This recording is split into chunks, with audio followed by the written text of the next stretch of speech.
I think diversification is an interesting one because so many people think that if they're diversified across different companies and different sectors in the stock market, that they're diversified. But the diversification strategy can be much wider than that, can't it?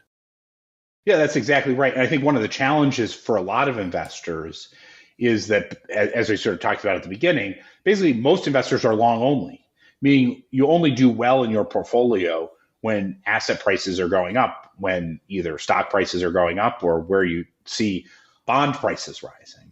And, that's a pretty good bet. Like stocks go up over time, bond returns are positive over time. So there's good reason to be invested in those assets.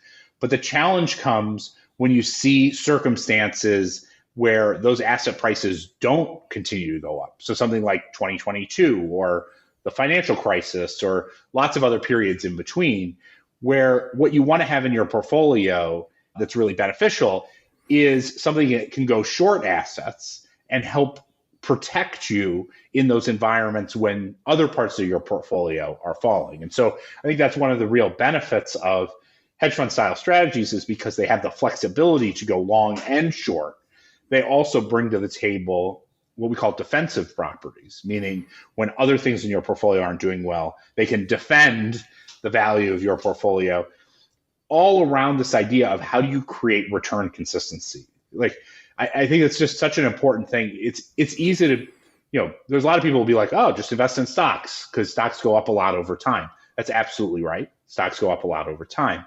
The problem is you don't know when you're going to need the money. That's the real challenge, because you don't know when you want to buy a house. I mean, a kid going to college is kind of known that it's, roughly 18 years after they're born, but you don't know. Maybe you have, unexpected life event. Something happens where you need that capital. And if you can't draw on that capital because, for instance, stocks have gone down a lot, then, that's a real challenge. Or if you pull capital out at a disadvantageous time, it can set you back in terms of your long-term savings. And so that's why return consistency is such a critical component of compounding and building wealth over time in a savings portfolio.